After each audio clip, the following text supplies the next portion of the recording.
ওকে দেখ, অনেকেরই তোর জানার ছিল যে কি নবোদয় বিদ্যালয় সমিতির কোন কোন পোস্টের জন্য তোরা এলিজিবল আছিস। ঠিক আছে, ক্যান্ডিডেটসরা এলিজিবল আছে কোন কোন পোস্টের জন্য। একটা নন টিচিং পোস্ট যতগুলো বেরিয়েছে নবোদয় বিদ্যালয় সমিতিতে, ঠিক আছে, যেটা মিনিস্ট্রি অফ এডুকেশন আন্ডারে পড়ে। আর খুবই ভালো একটা অর্গানাইজেশন,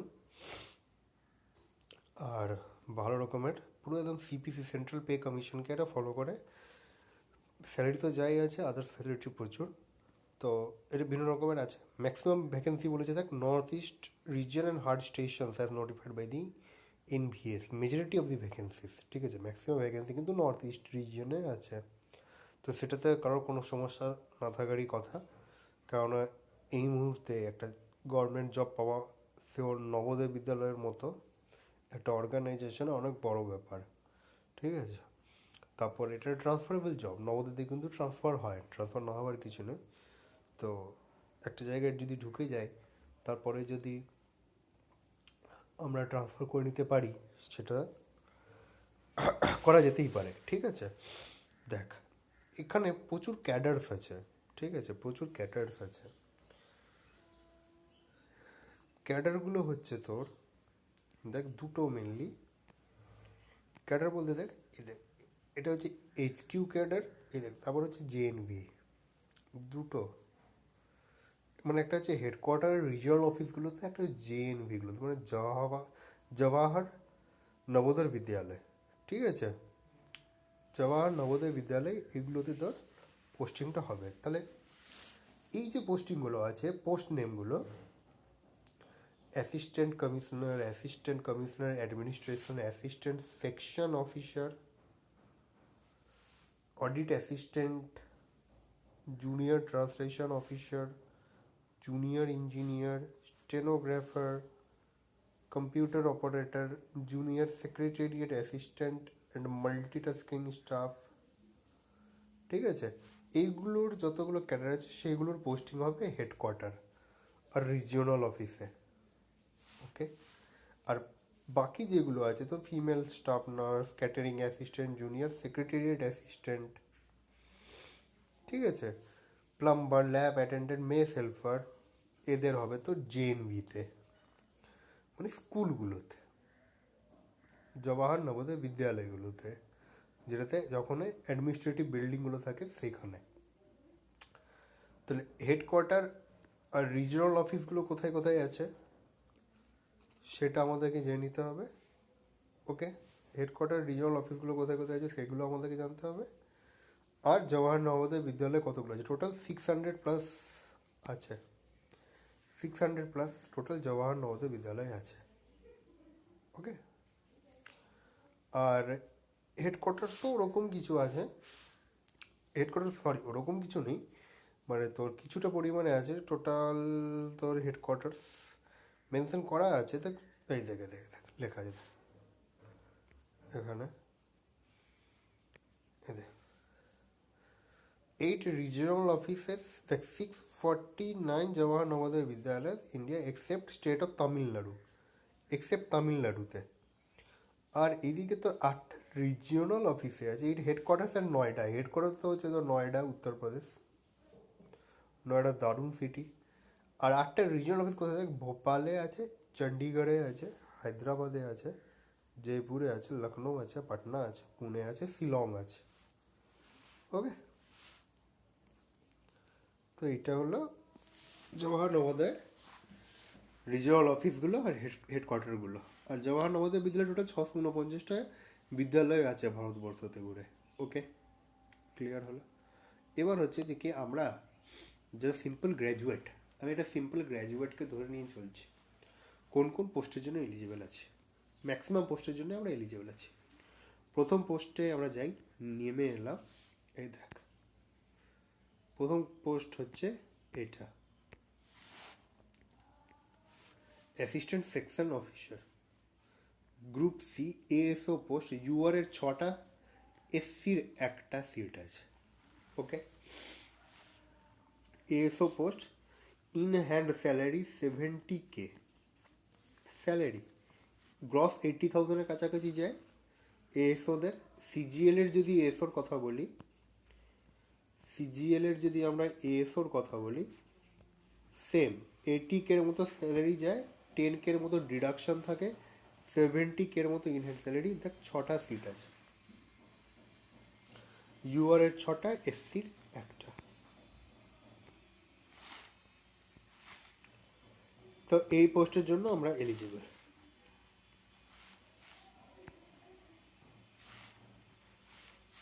যারা অ্যাকাউন্টস গ্র্যাজুয়েট আছে, কমার্স গ্র্যাজুয়েট আছে, তারা এই পোস্টের জন্য এলিজিবল। ওকে, স্টেনোগ্রাফারদের জন্য স্টেনোগ্রাফি জানতে হবে। কম্পিউটার অপারেটরের জন্য আমরা এলিজিবল আছি, 1 বছর গ্র্যাজুয়েট থাকতে হবে, 1 ইয়ারের কম্পিউটার কোর্স করে থাকতে হবে। ওকে, ক্যাটারিং অ্যাসিস্ট্যান্টের জন্য আমরা এলিজিবল নই, এটার জন্য আমরা এলিজিবল আছি। দেখ, জুনিয়র সেক্রেটারি অ্যাসিস্ট্যান্ট 2 রকমের আছে। এটা একটা হলো, এটার পোস্টিং কোথায় হবে, হেডকোয়ার্টারে, রিজিওনাল অফিস ক্যাডারে। আর একটা আছে বিদ্যালয়গুলোতে, দেখ ক্যাডার জেএনবি, ক্যাডার দেখ HQ, তাই না? তো ইউআর এর সিট আছে 4টে, যেটা হেডকোয়ার্টার্সের পোস্টিং। তো হেডকোয়ার্টার তো একটাই দেখলি, যেটা একটা হয়তো লোক নয়ডাতে রাখলো, বাকি 2-3টে পোস্ট হয়তো রিজিওনাল অফিসে পোস্টিং দিয়ে দিল। আর বাদ বাকিগুলো তো আমাদের মেন লোক চায় তোর নবোদয় বিদ্যালয়ে, মেন লোক চায় কোথায়, বিদ্যালয়গুলোতে। তো 622টা সিট আছে টোটাল, টোটাল ভ্যাকেন্সি 622টা। সব থেকে ভালো ভ্যাকেন্সি এটাই বেরিয়েছে, সব থেকে বেশি পরিমাণে ভ্যাকেন্সি। তো এটাকে কেউ মিস আউট করবি না, ঠিক আছে? ইউআর এর সিট দেখে নে, সিম্পল, এটাতে গ্র্যাজুয়েট না, HS পাস 10+2 থাকলেই হবে। 254টা সিট আছে, 254টার মতো সিট আছে। আর এটাতে তোর SC সিট আছে 93টা, আর তোর এদিকে ST 46টা, ST সিট 46টা, EWS 62টা, OBC 167টা। ভালো ভালো সিট আছে, ফাইট করার মতো আছে। ইলেকট্রিশিয়ান করলাম, প্লাম্বারের জন্য আমরা এলিজিবল নয়, ITI প্রয়োজন আছে। সিম্পল আমি বলেছিলাম শুরুতেই যে যারা গ্র্যাজুয়েট, সিম্পল গ্র্যাজুয়েট, তাদের জন্য। ল্যাব অ্যাটেন্ডেন্টের জন্যে কি চাই, বেশি কিছু না, 10+2 সায়েন্স থাকলেই হবে। ওকে, 10+2 সায়েন্স থাকলেই হবে, সেটা বায়ো সায়েন্সেস হোক বা পিওর সায়েন্সেস হোক, কোনো অসুবিধা নেই। এটাতে কিন্তু সিট ভালো আছে, 59টা সিট আছে। ইউআর এর SC আছে 21টা, OBC আছে 38টা, ST 10টা, টোটাল 142টা। ভালো সিট। মেস হেল্পারের জন্য এলিজিবল নই আমরা সেরকম, আমি অ্যাপ্লাই করতেও বলবো না, ঠিক আছে? অন্তত গ্র্যাজুয়েট হয়ে মেস হেল্পিংয়ের কাজ অনেকেরই হয়তো পছন্দ নাও হতে পারে, অনেকের হতে পারে। তো যাই হোক, আমরা এলিজিবল নয়, কারণ 10 বছরের এক্সপিরিয়েন্স চাই কোনো স্কুলে বা মেসে কাজ করার। MTS, নবোদয়ের MTS কিন্তু দারুণ, নবোদয়ের MTS এর জব কিন্তু খারাপ না। নবোদয় MTS এর জব সবসময় কম্পিউটারে বসিয়ে, কম্পিউটার ওরিয়েন্টেড কাজ, খুব ভালো কাজ, স্যালারিও খুব ভালো। 14টা ইউআর এর সিট আছে, খুব একটা বেশি সিট নেই, কিন্তু 14টা আছে। SCর একটা আছে, STর একটা আছে, OBC 5টা আছে, EWS 2টো আছে, ঠিক আছে, মোটামুটি আছে না ভাই? এবার এই পোস্টের জন্য আমরা তাহলে এলিজিবল। MTS এর জন্য মাধ্যমিক থাকলেই হবে। এবার চলে আসি তোর অ্যাসিস্ট্যান্ট কমিশনার, এটার জন্য আমরা এলিজিবল নই, ফিমেল। ASOর জন্য আমি দেখ এগুলো জন্য বলে দিচ্ছি, এলিজিবিলিটি বলেই দিয়েছি। Assistant section officer, post code 4, post কোডগুলো লিখে রেখে নিবি। পোস্ট কোড এটা যেমন 4 আছে, ঠিক আছে, পোস্ট কোডগুলো খাতায় লিখে নিবি যে কোন কোন পোস্টের জন্য এলিজিবল আছিস হবে। দেখ, degree from a recognised university, knowledge of computer application, essential qualification. এটা ডিজাইরেবল, ডিজাইরেবল মনে হচ্ছে অগ্রাধিকার, অগ্রাধিকার পাবে এটা যারা থাকবে, ঠিক আছে? মানে ওটা এক্সট্রা, কিন্তু যেটা মিনিমাম এসেন্সিয়াল কোয়ালিফিকেশন, এটা চাই, আর এটা থাকলে প্রায়োরিটি পাবি, রিটেন পাস করলে তবে। অডিটেতে BCom from a recognised university BCom হলেই হবে। ডিজারেবল কি 3 বছর কোথাও কাজ হয়ে থাকতে হবে, জুনিয়র ট্রান্সলেশন অফিসার। যাই হোক, এটা দেখে নিবি, আমি দেখে শুনেই বলে দিয়েছিলাম আগে। দেখ, যেটা বলেছিলাম কম্পিউটার অপারেটরের জন্য, সেটা নোটিফিকেশনেই আছে। এবার আসি মেন ব্যাপার তোর, এমটিএস এর ক্ষেত্রেও কিন্তু এখানে এজ লিমিটটা কিন্তু ভ্যালিড, সবাই মোটামুটি এলিজিবল 30 বছর অবধি আছে। ওকে।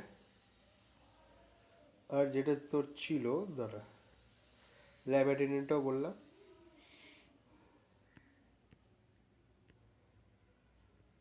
হ্যাঁ, এটা যেটা সব থেকে ভালো পোস্ট, যেটা বললাম সব থেকে ভালো পোস্ট বলতে সব থেকে বেশি পোস্ট, যেটাতে পোস্ট কোড 12, এটাতে কিন্তু সবাই করে দিস মোটামুটি।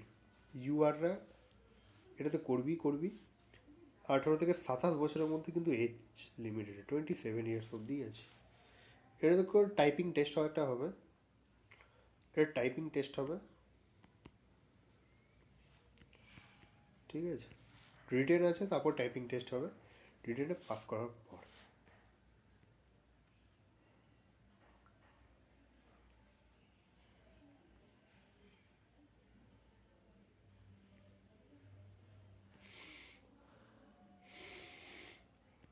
এটা যেটা দেখছিলাম লেখা আছে যে কি, যারা যারা ডিরেক্ট রিক্রুটই হবে তাদেরকে কম্পিউটার প্রফিসিয়েন্সিতে পাস করতে হবে। যখনই নবোদয় বিদ্যালয় সমিতি বলবে তখনই একটা টেস্ট নিতে পারে। এগুলো সত্যি কথা বলতে এগুলো খুব একটা বড় সড়ো কোনো ব্যাপার নয়, ঠিক আছে। কথার কথা, ওদের লোক নিয়ে দরকার। এখন যা ম্যান পাওয়ারের অবস্থা আছে যে কোনো অর্গানাইজেশনে, লোক কোথা থেকে তুলে পাবে ওরা আর কাজটা করিয়ে উঠতে পারবে, সেটার জন্য ওরা মানে এখন চিন্তায় পড়ে আছে। আলটিমেটলি এক জায়গায় ঢুকে যাওয়ার পর একদম নিশ্চিন্তে ওখানে যাও, অনেস্টলি কাজ করো, কোনো অসুবিধা নেই, কিচ্ছু হবে না।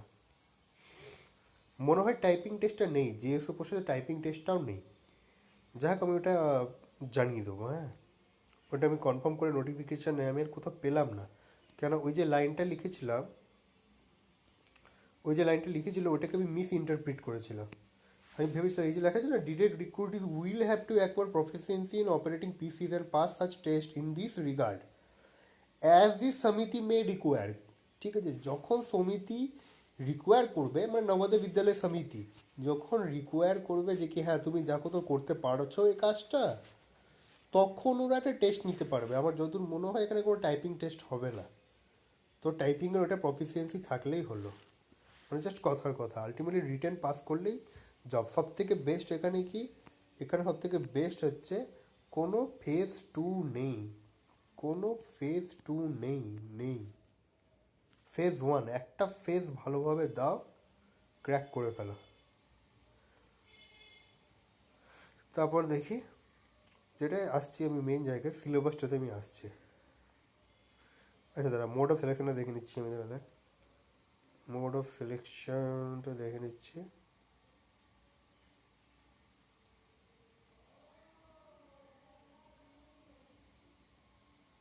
দেখ আছে রে।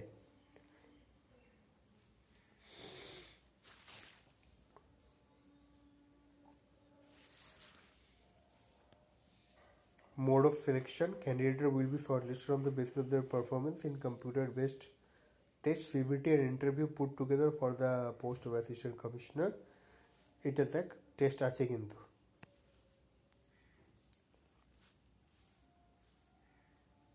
স্কিল টেস্ট, ট্রেড টেস্ট বা স্কিল টেস্ট আছে, টাইপিং টেস্ট।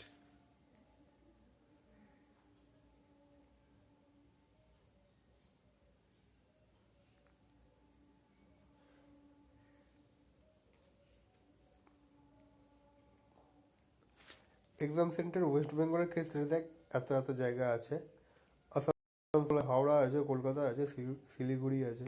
ওকে।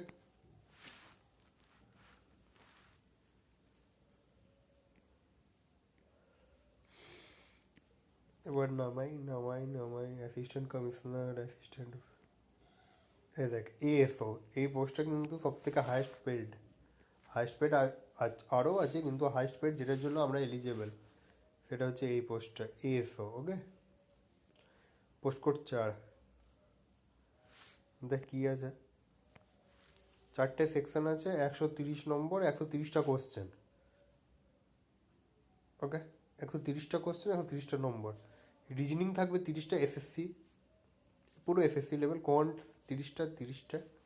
ল্যাঙ্গুয়েজ টেস্ট 30টা, 15টাই হিন্দি আছে আর 15টাই ইংলিশ থাকবে। 30টা 30 নম্বর। Basic knowledge of computer operation, general awareness, POCSO, current affairs, RTI act, legal rules, establishment rules. এই পার্ট 4-এর যে রুলস ফুলসের পোর্শন আছে, এই মেটেরিয়ালটা আমার উপর ছেড়ে দিবি, মেটেরিয়াল আমি প্রোভাইড করে দেবো, কোনো অসুবিধা নেই। মানে আলটিমেটলি 130 নম্বরের মধ্যে ম্যাথসের ওয়েটেজ মাত্র 30, আর ম্যাথস তো থাকে শুধুমাত্র অ্যারিথমেটিক, বেসিক অ্যারিথমেটিক। অডিট অ্যাসিস্ট্যান্টও চলে আসি, একই আছে, কোনো অসুবিধা নেই। জুনিয়র ট্রান্সলেশনও চলে আসি, স্টেনোগ্রাফার হলো। দেখে নিবি কম্পিউটার অপারেটরের যারা অ্যাপ্লাই করবি, রিজনিং 20টা আছে, এতগুলো হলো। রিজনিং আছে 20টা, কোয়ান্টিটেটিভ আছে 20টা, ল্যাঙ্গুয়েজ টেস্ট আছে 30টা, knowledge of computer operation and MS office 60টা। 130টা করে প্রশ্ন, ঠিক আছে। ক্যাটারিং অ্যাসিস্ট্যান্ট, দেখ JSA junior secretariat assistant headquarter বা আরও ক্যাটার, যেখানে সিট কম ছিল, কিন্তু এটাতে সিটটা বেঁচে বেশি, ঠিক আছে। এই দেখ টোটাল দেখ 5টা সেকশন আছে, mental ability and reasoning. Quant আছে 20 নম্বর, মাত্র 20 নম্বরের কোয়ান্ট, 20 নম্বর রিজনিং, 20 নম্বর কোয়ান্ট। দেখ 30 নম্বরের general awareness and current affairs, weightage ভালো রকমের আছে। 15 + 15 30 নম্বরের আছে ল্যাঙ্গুয়েজ, কেননা তার হিন্দি 15 মার্কস আর English 15 marks. Basic computer knowledge 30 নম্বরের কিন্তু, ঠিক আছে। 130 নম্বরের এক্সাম আছে, মাত্র 20 নম্বরের কোয়ান্ট আছে, বাদ বাকিটা কিন্তু আছে পুরোপুরি তোর মুখস্থর বেসিসের উপর। আর 20 নম্বরের ম্যাথ, 20 নম্বরের রিজনিং, 40 নম্বর। তাহলে বাকি কিন্তু 90 নম্বরটা কিন্তু পুরোপুরি একটু যদি ভালো করে খাটা যায় পারা যাবে, না পারার মতো কিছু নেই। বিকজ কোয়ান্ট আর রিজনিংয়েই কিন্তু ভিড়টা থাকে বেশি, ম্যাক্সিমাম ক্যান্ডিডেট ওটা ফুল অ্যাটেন্ড করে আসবে, কিন্তু এই 90 নম্বর অ্যাটেন্ডে কে কতটা করতে পারবে সেটা কিন্তু এফোর্টের উপর ডিপেন্ড করছে। যতটা বেশি পড়তে পারবে ততটা বেশি এফোর্ট দিয়ে আসে এক্সামটা ভালো করে দিতে পারবে। দেখ তারপর আছে কি, স্টেজ 2-তে আছে টাইপ রাইটিং টেস্ট। স্টেজ 2টা হচ্ছে তো টাইপ রাইটিং টেস্ট। ওকে, পিসি বা এর মধ্যে হবে। ইলেকট্রিশিয়ান ক্লাব মেম্বারের জন্য আইটিআই চাই। দেখ 2.5 ঘন্টা টাইম, সব থেকে বড়ো ব্যাপার। দেখ মানে একদম রিল্যাক্স হয়ে এক্সামটা দিতে পারবি। 2.5 ঘন্টা টাইম, 130 নম্বর। আজকে যখন আমি ক্লাস করাচ্ছিলাম সকালবেলা থেকে বুঝলাম 2 ঘন্টা। দেখ 2.5 আওয়ার্স, 130 নম্বর, 2 ঘন্টা 30 মিনিট, মানে 150 মিনিট। আর তোর টাইম কনজিউমিং সাবজেক্ট কোনটা? কোয়ান্ট। থাকবে কটা? 20টা। 2.5 ঘন্টায় 20টা ম্যাথ। আর এখানে সিট আছে কটা? 252 না 54টা সিট ছিল ইউআরের, টোটাল ছিল 612টা। অ্যাপ্লাই না করা বোকামি হবে, হ্যাঁ অ্যাপ্লাই করে দিবি। হিন্দিতে কারো যদি সমস্যা থাকে বলবি, হিন্দিও মেটেরিয়াল আছে আমার কাছে। যারা অন্তত পড়তে পারিস, হিন্দিটুকু উদ্ধার করে নিতে পারিস পড়ে, তারা দিবি। দেখ এবার ল্যাব অ্যাটেন্ডেন্টের ক্ষেত্রে দেখ 15 নম্বরের কিন্তু, আচ্ছা ল্যাব অ্যাটেন্ডেন্ট কিন্তু ম্যাথ নেই, কোয়ান্ট নেই। রিজনিং 15টা আছে, জিএ 15টা আছে, দেখ জেনারেল অ্যাওয়ারনেস, কারেন্ট অ্যাফেয়ার্স নেই। ল্যাঙ্গুয়েজ 30 নম্বর, মানে 15 হিন্দি, 15 ইংলিশ। আর সাবজেক্ট স্পেসিফিক নলেজ 60টা। এটারও আমি মেটেরিয়াল দিয়ে দিতে পারি, মেটেরিয়াল আছে আমার কাছে। তারপর দেখছি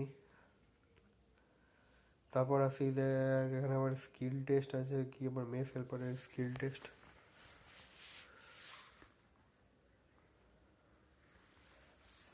দেখ এমটিএসটা এটা হচ্ছে সব থেকে ভালো, খারাপ নয় কিছু। 2 ঘন্টা আছে সময়। কী কী আছে দেখ বাবা, 40টা আছে তোর ল্যাঙ্গুয়েজ, 20টা আছে general awareness and current affairs. এখানে 40টা ল্যাঙ্গুয়েজ, মানে 20টা ইংলিশ, 20টা হিন্দি, আর বেসিক নলেজ অফ কম্পিউটার 40।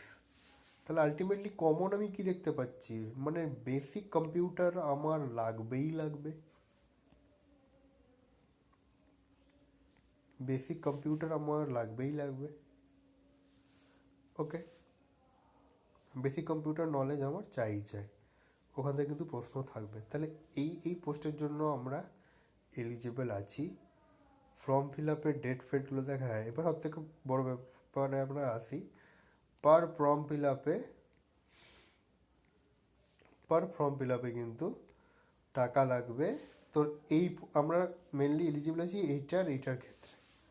তো lab attendant, mess helper, multitasking স্টাফের ক্ষেত্রে 750 টাকা, আর বাকিগুলোর জন্য 1000। প্রত্যেকটা পোস্ট যদি অ্যাপ্লাই, তুই এমটিসির জন্য অ্যাপ্লাই করতে পারিস, তাহলে তোকে এমটিসির জন্য আলাদা করে ফর্ম ফিল আপ করতে হবে, 750 টাকা লাগবে। ঠিক আছে।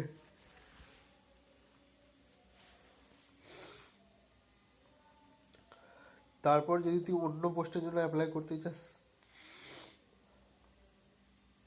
তাহলে তোকে অন্য পোস্টের জন্য অ্যাপ্লাই করতে হবে, তাহলে 1000 টাকা লাগবে। ওকে। আর এদিকে তোর এসসি এসটি পিএইচ ক্যাটাগরিজের কিন্তু কোনো রকমের ফিস নেই, ফিস কিন্তু লাগবে না, ফিসের ছাড় আছে পুরোপুরি। এসসি এসটি আর ফিজিক্যালি হ্যান্ডিক্যাপ ক্যাটাগরি উমেনদেরও কিন্তু ফিস লাগবে। ওকে, এটাই একটু মানে অনেকটাই, একটু না অনেকটাই বেশি পার অ্যাপ্লিকেশন 1000। এখানে কিন্তু যারা ফিনান্সিয়ালি একটু উইক আছে তাদের কিন্তু সমস্যা, ফিনান্সিয়ালি উইক ইউআর ক্যান্ডিডেটসদের কিন্তু সমস্যা। আর যারা একটু রিজার্ভেশনে আছে তাদের তাহলে অ্যাপ্লাই না করার কোনো প্রশ্নই আসছে না, তাদেরকে কিন্তু প্রত্যেকটা ক্যাডারেই কিন্তু তারা অ্যাপ্লাই করতে পারবে, প্রত্যেকটা পোস্টের জন্যই কিন্তু তারা এলিজিবল আছে। ঠিক আছে। দেখ এক্সাম ডেট ফেট কী আছে, 10 তারিখ অবধি, মনে রাখ 10 ফেব্রুয়ারির মধ্যে প্রায় ফর্মটা ফিল আপ করে শেষ করে দিতে হবে। 10 তারিখের আগেই চেষ্টা করবি, সার্ভারের ইস্যু থাকলে মুশকিল। Tentative date of CBT 9 March থেকে 11 মার্চ। তাহলে আমাদের হাতে এখন যদি ধরি আজকে হলো 23 তারিখ, তাহলে 8 আর ওইদিকে তো গোটা ফেব্রুয়ারি 16, মানে 45 ডেজ, 45 ডেজের মতো টাইম আছে। তাহলে আমাদেরকে মেনলি ফোকাস করতে হবে এই 45 ডেজের মধ্যে কোথায় কোথায়। একটু স্ট্র্যাটেজিটাও বলে দিই, তাহলে আমাদের এটা নিয়ে আলোচনা হয়ে গেল। কারো কোনো ডর থাকলে আমাকে জিজ্ঞেস করে নিস। প্রত্যেকটা পোস্টের জন্য আলাদা করে অ্যাপ্লাই করতে হবে। একের বেশি যদি পোস্টে অ্যাপ্লাই করতে চাস তাহলে একের বেশি ফিস দিতে হবে। ঠিক আছে। 9 থেকে 11 মার্চ অবধি এক্সাম আছে। তাহলে এই 45 ডেজের মধ্যে আমার নবোদয়ের জন্য স্ট্র্যাটেজি কী থাকবে 45 ডেজের মধ্যে? স্ট্র্যাটেজি আলটিমেটলি একই, কেন অ্যাডভান্স ম্যাথ নেই, আর আমরা অলরেডি অ্যারিথমেটিক পোর্শনটা কমপ্লিট করে ফেলেছি, তো অ্যাডভান্স ম্যাথ নেই। আমাদের মেন ফোকাস থাকবে কিন্তু কম্পিউটার। তাহলে বলবি কম্পিউটার পড়ে দাদা কী হবে, এই এক্সামে শুধুমাত্র কাজে আসবে, বাকি এক্সামগুলোতে তো কাজে আসবে না। কে বললো আপকামিং যত রকমের এক্সামসগুলো আসতে চলেছে সবগুলোতে কিন্তু কম্পিউটার কিন্তু কম্পালসারি থাকবে। যেমন আপকামিং এক্সাম বলতে তোর আইবিপিএস আরআরবি, সেখানে কিন্তু 40টা প্রশ্ন থাকে, হাফ নম্বর করে, মানে 20 নম্বরের ওয়েটেজ থাকে কম্পিউটারের। তাহলে কম্পিউটার যদি একবার পড়ে নিচ্ছিস, তাহলে প্রথম কথা তোর এতগুলো পোস্টের জন্য তো তুই এলিজিবল হচ্ছিস। পরবর্তীকালে কিন্তু তোর আইবিপিএস আরআরবি, যেটা কি 8 মাস পর আছে, যার এক্সাম কিন্তু আগস্ট মাস থেকে হবে, আর মেন্স আছে সেপ্টেম্বর অক্টোবর করে। হ্যাঁ, তোর কিন্তু মোটামুটি এই এক্সামের কম্পিউটারে পড়া হয়ে গিয়ে থাকলে শুধুমাত্র ওই এক্সামের টাইমে কম্পিউটার রিভিশন দিলেই প্রিলিমসটা পাস করে গেলে, প্রিলিমস কোয়ালিফাই করে যাওয়ার পরেই মেন্সে কিন্তু থাকবে। 20 নম্বরের ওয়েটেজ থাকে কম্পিউটারের, ঠিক আছে। এবার বলা যাচ্ছে না কোন এক্সামে আবার নোটিফিকেশান বেরিয়ে যাবে যেখানে কম্পিউটার লাগবে। এখন কিন্তু মোটামুটি প্রায় প্রত্যেকটা এক্সামে কিন্তু কম্পিউটার কম বেশি করে দিয়ে দিচ্ছে, কম্পিউটারের একটা সেকশন কিন্তু দিয়ে দিচ্ছেই। আমরা যদি ফার্স্ট ইয়ার কথা বলি, FSSAI অনেকে অ্যাপ্লাই করে রেখেছি, ওখানে কিন্তু কম্পিউটার নলেজ আছে, ওখানে 100 মার্কসের ওয়েটেজ আছে, 100 মার্কস,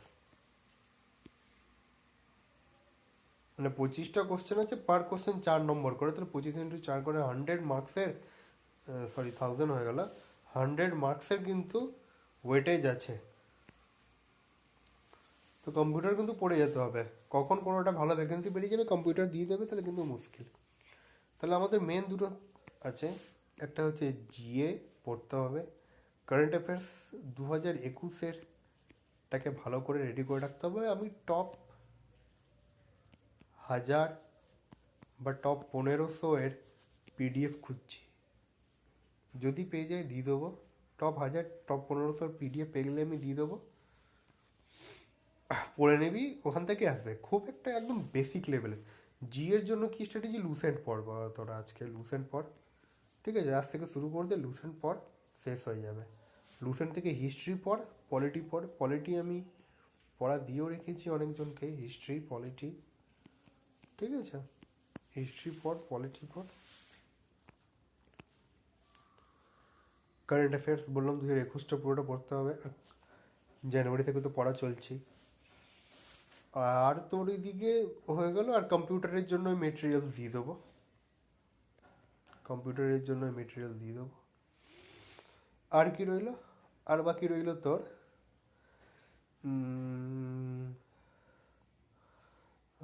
তোর আর কি রইল, এদিকে রিজনিং তো হয়ে গেল পুরো, SSC রিজনিং। ম্যাথস তো হয়ে আছেই প্রায়, অসুবিধার কিছু হবে না ম্যাথসের ক্ষেত্রে। আর আছে, হ্যাঁ এদিকে তোর আছে একটা হেডেক হয়ে আছে হিন্দিটা, ইংলিশটাও হয়ে যাবে, হিন্দিটা কোথা থেকে উদ্ধার করবি, তাই না? হিন্দির জন্য মনে রাখ,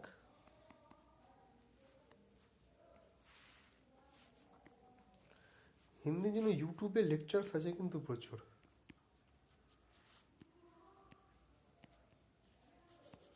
ওকে। ইউটিউবের জন্য, হিন্দির জন্য কিন্তু ইউটিউবে লেকচার্স আছে প্রচুর, ওকে। ওখানে একটা 3 আওয়ার্সের লেকচার আছে, ওখানে হিন্দি গ্রামার পুরো বুঝিয়েছে, হিন্দি ব্যাকরণটা পুরো বুঝিয়েছে, আর হিন্দির প্র্যাকটিস কোশ্চেন পেপার আমি দিয়ে দেবো। যারা অন্তত হিন্দি পড়তেটুকু পারিস, দেখবি সেই সন্ধি বিচ্ছেদ যেগুলো আমরা বাংলাতে পড়ে রেখেছি, ওই একই রকমের সন্ধি বিচ্ছেদ, একই রকমের ওয়ার্ড মিনিং সেরকমই থেকে যাবে। হিন্দি একটু ব্যাকরণটা দেখে নিতে হবে, হিন্দি ব্যাকরণটা দেখে নিলে কিন্তু হিন্দি কোনো ব্যাপারই নয়, হিন্দি পারা যাবে। ওয়েটেজটা কম আছে, 15 মার্কসের আছে, কিন্তু এই এই এই এক্সামগুলো অল ওভার ইন্ডিয়া বেসিসের এক্সাম, এখানে এক একটা মার্কস কিন্তু বিশাল ভ্যারি করে, ঠিক আছে। মনে রাখবি, ডিউ টু হাই ফিস প্রচুর থাকার জন্য, 1000 টাকা করে ফিস আছে ইউআর ক্যান্ডিডেটদের, অ্যাপ্লিকেশন কিন্তু কম যাবে। মানে অন্যান্য ফিজিয়ালে যেরকম ছাড়িয়ে যায় 10 লাখ 12 লাখ 15 লাখ অ্যাপ্লিকেশন চলে যায়, ওরকম কিন্তু যাবে না, আমি কিন্তু বলে দিলাম, এটুকুই বলতে পারি গ্যারেন্টেড। 1000 টাকা ফিস আছে, এরকম যাবে না। এরকম আমরা ফাসাইয়ের যদি কথা বলি, ফাসাইতে 14টা ভ্যাকেন্সি ছিল, ফিস ছিল মনে হয় 1500 বা 1000-এর মতো ফিস ছিল। 14টা সিটের জন্য অ্যাপ্লাই করেছে 77,000 জন, তুলনামূলক কম। যেখানে 10-12 লাখ, সেখানে 77,000 কিন্তু তুলনামূলক কম, ঠিক আছে। তো এভাবে পর তোর একটা সিটেরই প্রয়োজন আছে, মোটামুটি যে পোস্টের জন্য কনফিডেন্স আছে, এলিজিবল আছিস, করে দিবি। MTS পোস্টের জন্য কিন্তু অবশ্যই করবি, ওটা পুরোটাই জিকে আর কম্পিউটার বেসড পেপার হবে ওটাতে। যত বেশি জিকে রাট্টা মারতে পারবি, যত বেশি কম্পিউটার পড়ে রাখতে পারবি, তত মানে ওখানে সিলেকশনের চান্স আছে। রিজনিং তো পারাই যাবে, রিজনিং তো আছে অল্প পরিমাণে, আর ওটা পারাই যাবে। তাহলে ঠিক আছে, এটাই রইল, প্রিপারেশান করতে থাক, হয়ে যাবে, কোনো অসুবিধা নেই। কোনো ডাউট থাকলে জিজ্ঞেস করিস।